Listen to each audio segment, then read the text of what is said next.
John David. And it's buzzing in my ears. Yeah, you can hear yourself talk, right? Oh, yeah, it hurts. Yeah, kind of weird. I hate buzzing. Yeah. Yeah. Okay. So if you move it further away, it might be harder to hear. So just keep that in mind. All right. Because I don't like buzzing. Yeah. You know your grandma, I hate everything. I know, everything. Everything gets you. Okay, cool. So I think we're good. I think we'll get started. Let me press record. All right. Here we are, episode 1 with Nonnie. Not much. Nonnie, how are you? I'm fine. I'm so glad you're here visiting me. Yeah. I missed you so much. This is Nonnie's first podcast experience, right? I have no idea what podcast is, and I have no idea what podcast meant. And I also have earphones on my head or whatever they are, and they're very uncomfortable. Yeah, but she's doing great, and we're gonna figure it out together. We're in Reading right now. 7 Liberty Ave downstairs, right? Yes, 7 Liberty Ave downstairs in the kitchen. Yeah, the new spot. And we're going to give it a go, and hopefully this goes well. First one we're recording, so it could be a disaster. Could be good. It'll be good. It'll be good. I'm sure it will. Okay. So, send some questions out ahead of time, Non. You said you didn't really like the questions, but that's okay. I really didn't even look at them. Yeah, I figured that was more the case. Yeah, Dad got them, didn't really look at them. No one really looked at them, but that's okay. What I had sent out was just some things to prime you for a conversation, right? So, like, to get us going, if you wouldn't mind talking about where you grew up, what that was like. We know you're like local to the area, but just talk about that a little bit, where you grew up and what it was like, and any anecdotes you have from that. Oh, growing up was fine. In the old days, I was born at Malden Hospital. I grew up in Malden, Mass. Fantastic family, fantastic friends. Went to Malden High School. What kind of kid were you in high school? I was sort of quiet at times, and at times I wasn't so quiet. I did get into a lot of fights. You got into fights in high school? In the fights we used to get into in high school, we used to pull earrings off of each other's ears. Oh, yeah. That was the junior year of high school. The senior year was fine. Why did you get in fights in high school? Were you fighting over boys? No, most of the fights were because I had to wear my hair down in curls because my mother was from the old school, and the girls used to make fun of me. So I'd get to school and they put my hair in braids or comb out the curls and put the makeup on me. And that's basically why we got into a lot of fights. Did you win them? Some I won, some I didn't win, but I kept beating the other person up too. What was the makeup like over at, not like the makeup, but what was, I guess what kind of people were at Malden High back then? Was it a good mix of people? Oh, yeah, I love Malden High School. Yeah, we had over 500 graduate. The best football teams. I was a cheerleader. I actually swung a baton in a recital, and my baton actually went into the audience, and it had flames on it. It was a flame baton. And after that, they got rid of me. Kicked you off the baton squad? Yeah. So you cheerleaded in high school. I didn't know that. I cheerleaded in high school for like maybe 2 months. Okay. I still remember all the football team. Malden High School was the best. Good. We beat Medford all the time. Never missed a football game. What was, were you working in high school? I did work. I worked in Woolworths in Malden Square. I think everyone worked at Woolworths. Three of my girlfriends and I. And Malden High School, you could go outside at lunchtime. So at 12 o'clock, we used to run up to Woolworths for lunch. And we sit at the counter, and every day we had hot dogs and chips. And the boy at the counter that worked there, or the guy, I don't really remember, always had our lunch ready. And that was at lunchtime. Then after school, we worked at Woolworths up in Saugus. My girlfriend Elaine, and I don't remember the other girl, I think it was Gail. So we would go up there to work. At the end of the week, we never got a paycheck. We always owed the money because we always ate all our pay. I also worked at a nursing home in high school for like 3 hours a week. That paid was 25 cents an hour. Yeah. And with the money I got from that, I bought Oreo cookies. It's all about the food. Yep, it was all about the food. Always was, always will be. Yep. So And basically, that's it. High school was fine. good. And you worked at the nursing home in high school, you said? Yeah, Grace told me, and I was up in Malden, only a few hours a week. So you got into nursing early. If you were in it, in high school, and you did it kind of throughout the rest of your life, pockets of it.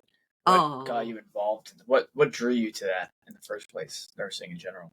I think it was because I loved, and I still do, the old people, and no one really cares about them. No one's ever really cared about them. So geriatrics has always been my calling. So I got my bachelor's in geriatrics and Alzheimer's. Geriatrics. And Yeah, I love it. Yeah, you've always been working in kind of the retirement home setting, as far as I've known, at least. But I worked in Alzheimer's unit at the Malden Hospital for like 6 months. It was a locked unit.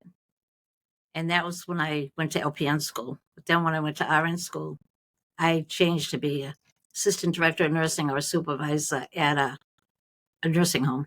yeah, that you going on 80 next year, right? Have always had this life about you. There's not, you don't look or act or limit yourself. Besides maybe driving at night, like an 80-year-old woman might.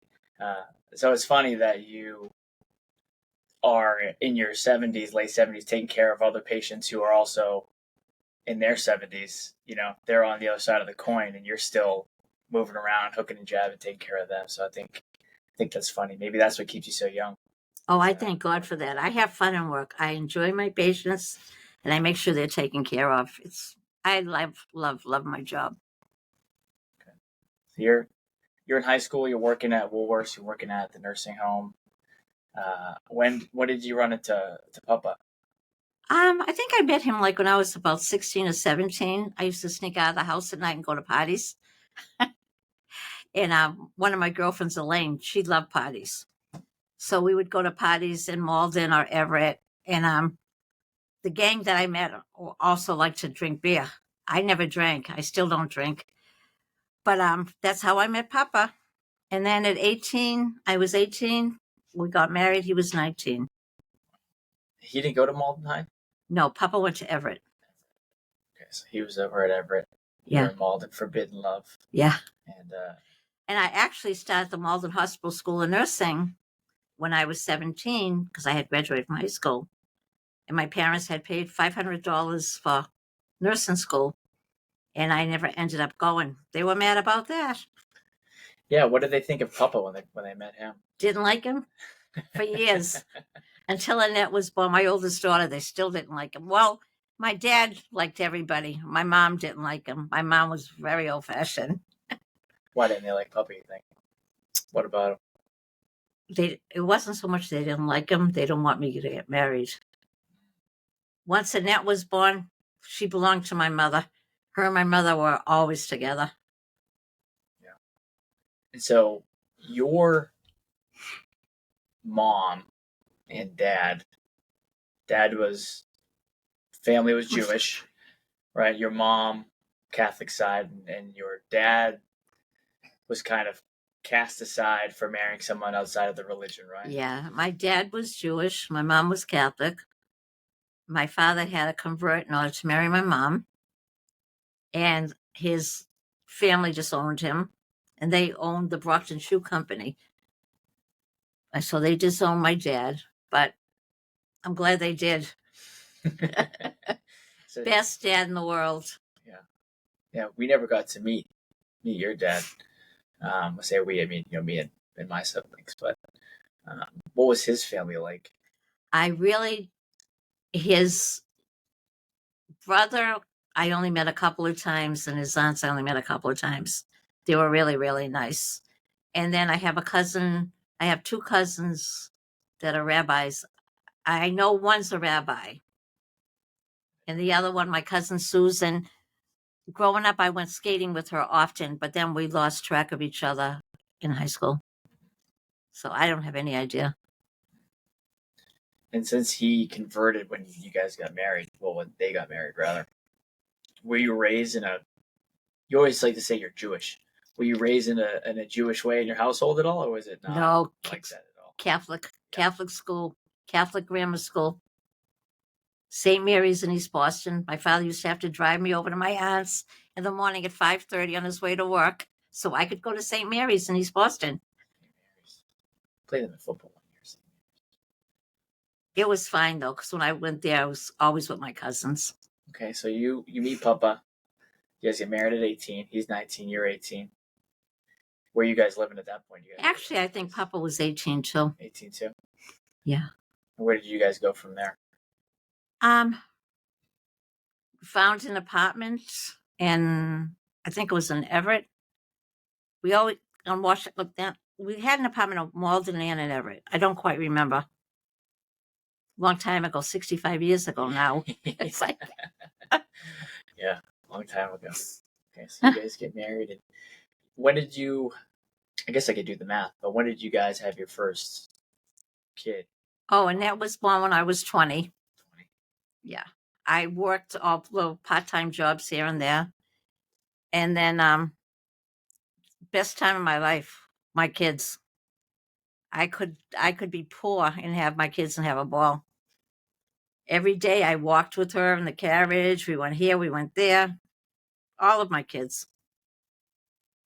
Yeah, you had mom at 20, and you're starting the young family, you, Papa, and mom, and you're in that apartment together, right, growing up.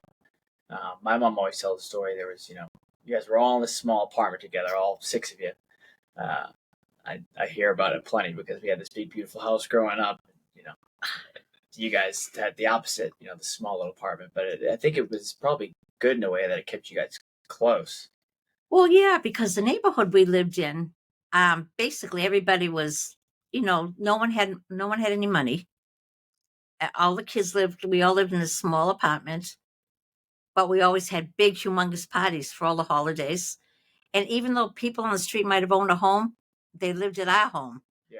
They were always at our house for birthday parties, for Christmas, Christmas Eve, whatever it was, they were at our house. That's good. Always hosting. Yeah. Yeah. Bringing people in. What was the apartment like? It was basically only 2 bedrooms, 1 little bathroom, a small parlor and dining room. But like I said, the neighborhood lived there with us. And and everybody in the neighborhood, all the kids, they're still best friends with all my kids. Yeah. Every one of them. That's good. Yeah. Yeah, I was talking to Auntie Rose earlier, and we went on a walk, and she said that she's still friends with 50 of her friends from high school. The whole neighborhood still hangs out together. They go on cruises together. Yeah. They're at all parties together. My son just had a birthday party, and everybody from the whole city was there. That's funny. Yeah. It's good. I don't know if you see that as much anymore as you get further away from the city. But no, you don't see anything anymore like that. Yeah. Did you guys have a car? You guys were all piling into? Yeah, we did have a car. We had 2 or 3 cars that kind of broke down. But as the kids got older, they still drove them. Made a lot of noise. And then I had an old yellow Volkswagen that every Friday night I would I would work all week part-time hours, always home for my kids. I always found a job that I could be in work when they were in school. On Friday nights, the kids all piled in the car. And we all went to the beach, Revere Beach. We went anywhere we can go. We piled in the car and went bowling. My kids in the neighborhood. Thank God there's no seatbelts then. Yeah, piling them all in to go around. That's funny. So you have this apartment. You have mom, papa. So far, what kind of dreams did you have for your family? How did you see life in front of you unfolding? Papa at that time has the barbershop, right? Or is this? He had a barbershop and he was working for the city. Okay. Part-time, both jobs. I don't really think I thought much of it. I mean, I was happy. I had the dogs, I had my cats, the kids. Every day I walked them to school, walked them home from school. Up until a time, I'll never forget that Annette, the oldest one, she was maybe 12. And she said, don't pick me up from school no more. I'm getting embarrassed. So that day it poured out. And she asked me to pick her up from school. And I said, nope, walk home. God. Yeah, I think every kid has that moment where they're like, I am old. I am a grown up now. Leave me alone, Mom. I do not want to be seen with you. Yep. And it's usually around that time. And then when she called me, I said, walk home. Yeah, around 12, 13, start to act up a bit. So I remember that age for sure. You should remember that age. I used to chase you around. Mm-hmm. Yeah, for sure. Yeah, you chased me around and be pretty evasive on my bike, trying to get away. Because you moved in next door in what, 2008? Well, Sam was 2 years old, I think. Because he'd come running over with his little Superman underwear on. 2006 then, maybe? I don't remember.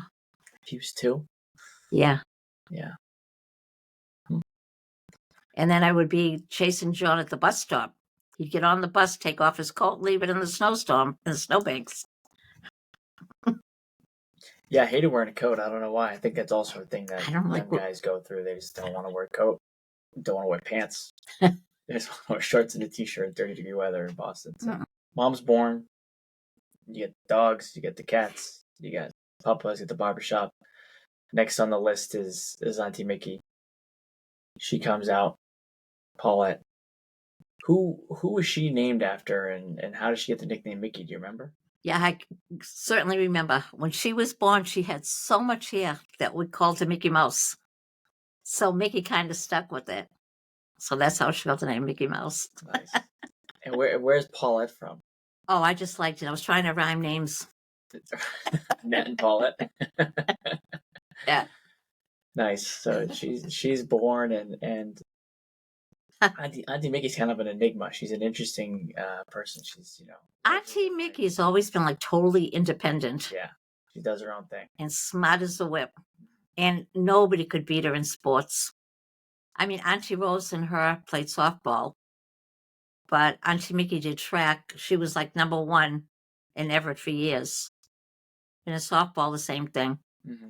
And Auntie Rose went to Pope John, and they played together in one of the big finals.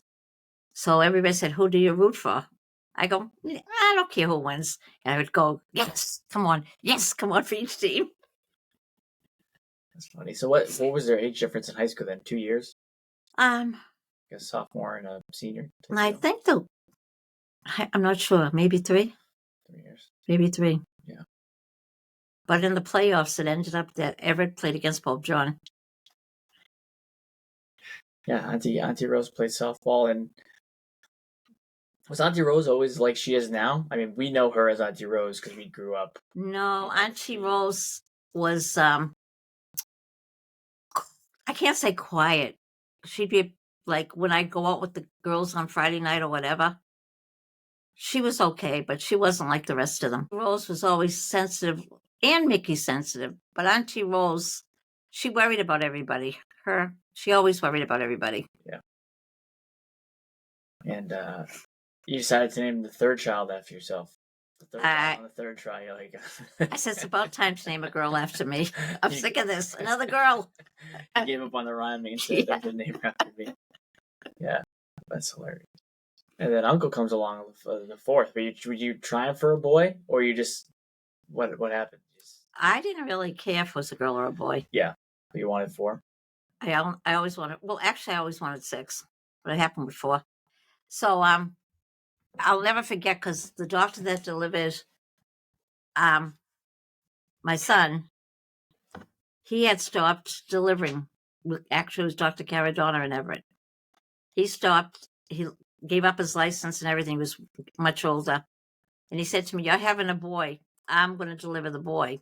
But at that time, the Whidden, they were born in the Whidden in Everett. The Whidden didn't have maternity anymore. So about 2 weeks before he was born, Dr. Caradonna notified the Whidden to get an incubator and everything ready because I was going to deliver there. And he came up, he delivered the whole thing. It was fantastic. Wow. So they didn't have a maternity ward? No, they closed down the same, I think it was like the same time. So I had the whole ward to myself. Nice. Yeah. Yeah, VIP treatment. Yeah, it was really good. Good. And that's true. Then uncle is the third. Fourth. He's the fourth. Oh, the third for name? Third. The name. Yeah. Sorry, yeah. Fourth child, third in the succession of Samuels that we have. Yeah. All the way down to dogs now. Samantha, my brother, baby Sam, who I think will just always be baby Sam until we have another Sam who's younger than him, and then they'll get baby Sam. And then, I hope there's no more Sams. You don't want any more Sams? Oh, not Sams. Let's have a John. Let's have another John, yeah. Call him Johnny. So your guys are all growing up. You get 4 kids. You decided to stop at 4 instead of 6. You get the dogs. You get the cats. Did you stay in this apartment the whole time as they grew up? But when did you move to Everett? Much later? Yeah, actually it was because you kids were little. So I was in Everett. But then I moved to the other house, from one house to the other. Mm-hmm. Probably they were much older. So it was, yeah, because I think it was basically when you were born. So what year was that about? 94. 94. So basically we moved to Everett, like say about 92. I mean, the other house. Yeah. I remember that house. Yeah. Obviously. Yeah, we spent a lot of time there. Yeah, I played out in the yard all day, out in front. Yeah, out in front. And you had your French toast every morning. Yeah. Tuna fish sandwich for lunch with chips on Italian bread. And we spent time at the park. You and I used to walk up when Ma had Francesca and you stayed with me. We used to walk all around Boston at 10, 11 o'clock at night. It wasn't a Blockbuster, but there was like a video store at the top of the street. Yeah. And we walked in a snowstorm. Mm-hmm. Sideways hail. Yeah. Mm-hmm. Yeah, we'd always go get different videos and stuff. And I remember Uncle lived there for a little while. I think Auntie Rose did as well. Auntie Rose and Uncle. Auntie Rose had the guest room. Well, it was her room, but became the guest room. And then Uncle was there for a while. Because remember, he would take me out and do some things with me. And he'd play softball. And he was working at the pizza place. And well, that's when I was going to school, too, because you'd sit on the top step and wait for me to come home at night at 10 o'clock. And I'd take you in the car at 10 o'clock at night. And we'd go find somewhere to get an ice cream. Always looking for the sweets. And you also went to nursing school with me. You went to all my English class. Didn't help me any. You would think it'd give me a boost, but nothing. Well, that's good. So you got your family now. Your family's starting to have a family of their own. What's that like? It's fun. Yeah, it's fun. Yeah. Is there a big difference between being? What are the major differences you've seen between being a mom versus a grandma? I think the biggest difference is with the grandkids. You actually can have more fun with them because you're not as strict. And I know everyone says that, but I am strict to a degree too. But and they respect. I mean, your kids respect you. They are the best kids, but they do answer you back. The grandkids have never answered me back. Yeah, they're very respectful, which is unusual today. Yeah. Well, it's good. It's like being an aunt or, anything where you get to come in, influence their life and have fun with them, but then you're not the one that's got to punish them or give them a bath every day or whatever. Well, I did that too for a while. Yeah, I know you did. I know you did. Especially when, mom and dad were working and probably for Uncle a lot and even Auntie Rose, I imagine. A lot of hours taking care of the grandkids. Oh, I spent a lot of time taking care of them. I would drive up from Everett to North Reading 4 days a week at 5 o'clock in the morning and go home at 6 o'clock at night. Yeah, but it was fun. It was fun. I wouldn't regret a thing. No. Baby Sam, I took for 5 years. I took him back and forth to school from Tewksbury to Melrose, but it was fun. We would stop for donuts in the morning. We'd stop for breakfast in the morning. I enjoyed it. If I didn't enjoy it, I wouldn't have done it. Yeah. Is there any significant moments that stick out to you as a mom raising your family that is ingrained in your brain that you look back on and you just really cherish any moments or memories you have, your young family, or even being a grandma? Any family memories to you that you really look back on and enjoy? There's a lot of stories, though. I don't know. I don't really know that I would cherish. I cherish everything. Yeah. There's nothing that really sticks out. No, I mean, I'm there for all the graduations, there for all the sports, there for anything that they do. Mm-hmm. So basically all the same. Yeah. Well, what was your favorite vacation spot? I don't know that you guys vacationed a lot with the early family, but you probably went somewhere local that you guys go. I do have to tell you, and it's awful, but my favorite vacation that I've had, there's two of them. One was when I went with my daughter Rose and her kids up to Lake George to, what's the name of that place where you go in, where they have the waterway and The water park up there? those ladies, those whole characters chase you around the hotel. The haunted house? No. Oh, I can't think of where it is called. At Lake George? It's at Lake George. Oh, I don't know. You get chased around by the Disney characters. Oh. Up at Six Flags? Six Flags. Oh, okay. That was like fantastic. And the other time that was probably the best is when John was getting ready to leave for college and we went on the cruise. That was unbelievable. Both times. I mean, we've done plenty together. I mean, we've traveled everywhere. But that was two of the best times. Yeah. Yeah, we'd like to do that again next year. That would be awesome. I'm trying to talk about, do it next summer or something. And it was funny because on the cruise, the second cruise I went on, not that one, I got seasick. It was coming back from Bermuda on the way back. And my grandson, Sam Elliott, come into the room with a shopping bag full of candy. And he goes, sit down and eat the candy. You'll feel better. Was he right? Well, the boat was still shaking. Oh, yeah, I remember. That cruise. Bad storm, yeah. Oh, yeah. It was shaking pretty bad. Yeah. I've been on a lot of cruises, and that's like the big family vacation that we always go on, is get the family together, hop on a boat. The one that we went on when you were going back to school was the best. That was really good. That was great because everyone was there. Yeah, I don't know. Hopefully we can relive that on this next one around. We'll see. This is good. Yeah, I guess we'll see. Sometimes the second iteration is always as good as the first, but we'll see. We'll see. But I'm getting old. Yeah, sure. I mean, time goes on, right? But like I said, you're still have a ton of youth in you. It's not like you're, walking around all achy and stuff. You're out of the house more than anyone else here. You know what I mean? Moving around and going around. So yeah, I'd like to get us all back on the cruise. Would be nice. That would be great. Yeah. What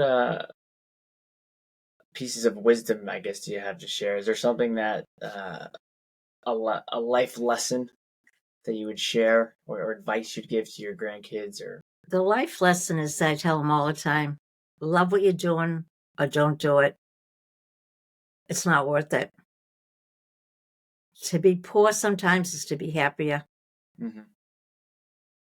And to be healthy. That's it. If I didn't like what I was doing, I would never do it. They know that. For sure. Yeah. Mm-hmm. Yeah. It's because, And another thing is stay together. You can fight, but don't keep the fight going. Mm-hmm. Not worth it. It's not worth it. Time is finite. Yeah. Me and Jordy talked to, we have our little sibling group chat the other day, and, we were saying, hey, we're all we got, That's it. Your boyfriends, girlfriends, pals, they'll come and go, but I told Georgie that. Yeah. That's it. At the end of the day. At the end of the day, you only have each other. Mm-hmm. By force. Yeah. By blood, yeah. By blood. Yeah, you can't go anywhere if you wanted to. No. Yeah. No. So, what would you say you want to be remembered for by your grandkids and your kids? just how much I love them. And things that we did, small things, big things. Just remember everything we did. Everyone has their own memories. Mm-hmm. You know, individual, together, but everyone has their own memories. Yeah. It's different memories of the same situation sometimes, even, you know. 4 people did the exact same thing and they all remember it just a little bit different. So, just love each other. That's it. You heard it here first, folks.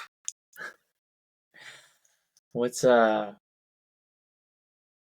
you admire about each one of your kids? Each one of them? The kids or the grandkids? We'll go kids. I already know what you like about me, and I'm your favorite. You don't have to say that on here, you know. But each one, actually, it's not individuals altogether. They take care of each other. They take care of me. They took care of Papa. They're all basically the same. They're all together. So I can't really pull them apart and say one or the other. No. Nothing nice about it individually, what they bring to the table or characteristic you admire about them, no? No, they all have basically the same thing. Family, love. Mm-hmm. No. I can take them apart and say, you know, this one's this or this one's that, but I'm not going to do it. Yeah. You know, they all have very different personalities for sure. But they have different personalities, but they manage to stay together, you know, and they don't really bring it out at each other. Mm-hmm. Individually, they do have different personalities. Mm-hmm.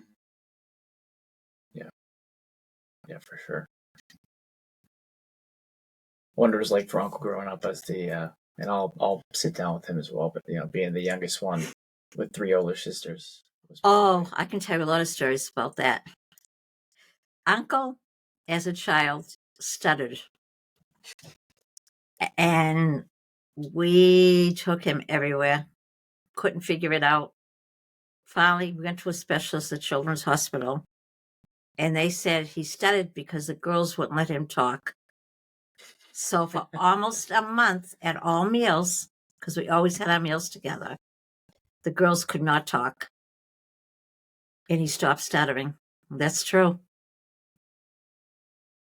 He could never get a word in.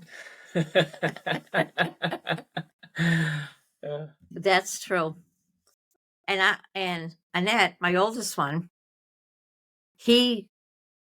Sam, the youngest one we're talking about, started walking at like 8 months old. Annette used to put a harness on him and walk him outside, up and down the hill. And that was very studious. She'd be reading a book and we would look and she'd be swinging him in the air. Yeah. Poor uncle. He didn't care. No. Unbothered. He's probably like our Sam. He's like that now. Yeah. He's still like that now. Yeah. That's good. Yeah, that's what I like about Uncle. You know, he just unbothered. Well, good. Okay, so as we kind of wind this thing down, you know, is there anything that we haven't talked about that you've kind of wanted to talk about, and or anything you wanted to dig into, or anything you'd want someone else to hear, your kids, your grandkids, anything like that? No, they know I love them. They know they're my whole life. Mm-hmm. Every one of them. Yeah. Nope. Basically, that's about it. I had a note here, you know, asking what you're most proud of, but I think we've tackled that question already. Oh, my kids and my grandkids. Yeah. Nobody can beat them. Yeah. Nobody can ever hurt them. I can be old, but I can fight. Yeah. I'm 30 years old and I still have to deal out threats from my grandma whenever there's a girl around or someone gives me issues. Down there. That's true. Yeah. So that'll never go away. That's true. Nope. Yeah. An undaunting loyalty is what you have, you know, always there to protect. Oh, I love my kids and my grandkids. That's why I said they're always together. That's how it's going to be, I hope. I hope so too. It will be. You're the oldest. You have to manage your sister, brother.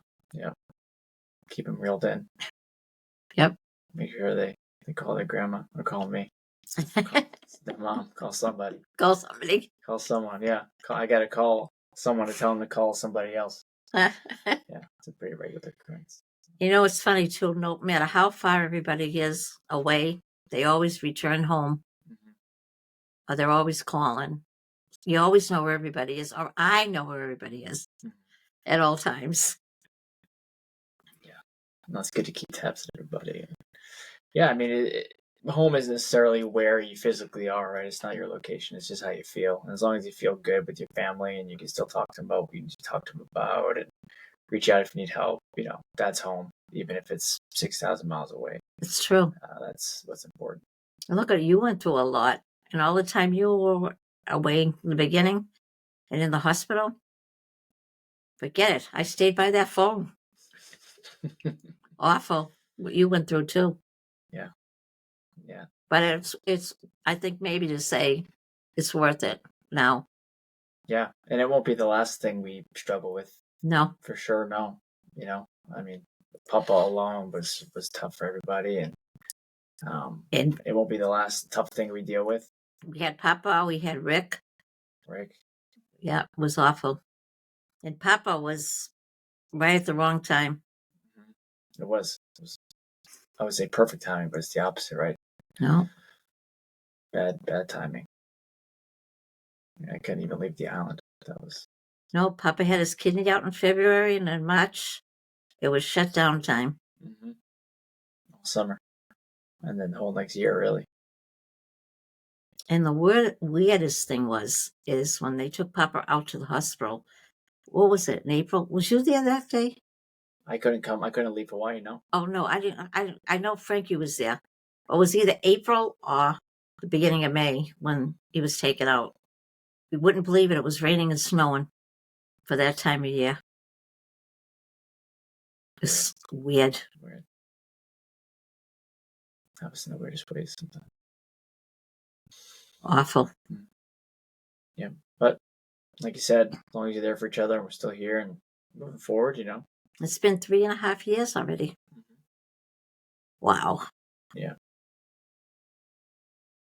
Doesn't seem it. No. But he still lives on in all of us, as long as we keep his memory alive. And as tough as it is to not have him here, it's, It's terrible. Yeah. But yeah, like we talked about, it won't be the last difficult thing we face. Nope. Over the next 50, 100 years, right? There'll always be something else. So as long as we stick together, then we'll be okay. That's right. You might be a great grandma soon. Who knows? Well, I was figuring that one anyway. Yeah. Yeah. Craziness. I figured maybe with you. With me, yeah. Yeah, we'll see. I'm kind of thinking about that. Yeah. I wouldn't be surprised because I already told you that. Yeah. Then I'll get you on another podcast episode and ask what it's like to be a great grandma. That's wild. So time will tell. Okay, I think we did a pretty good job, Non. This is the first one we did, and I think we did pretty good. What do you think? I think so. Unless you want to ask me anything else, it's fine. No, I think you basically covered everything, and we talked about the importance of family, right? That money isn't everything. You got to enjoy what you're doing. Otherwise, you're wasting time. It's true. And to just be present. That's it. That's the thing right there. That's it. Valuable life lessons. Yeah. Okay. Well, thanks for being the first guest. Working out all the kinks. Hopefully this thing comes out okay. I guess I'll see you on the other end if it. Well, I thank you, Jonathan. Yeah. My little peanut. Yeah, here I am. Little peanut. My little peanut. My little peanut's going to have a little peanut. Yeah. Nonnie called me the other day and she had a dream that I had a kid. I did. I had a dream that he was either married, being engaged for Christmas, or he had a baby. So I'm assuming that within 9 months he'll be a baby. Yeah. We'll see. Time will tell. With that look on his face, he looks guilty. Oh, jeez. That's why I don't have the camera on me. Just on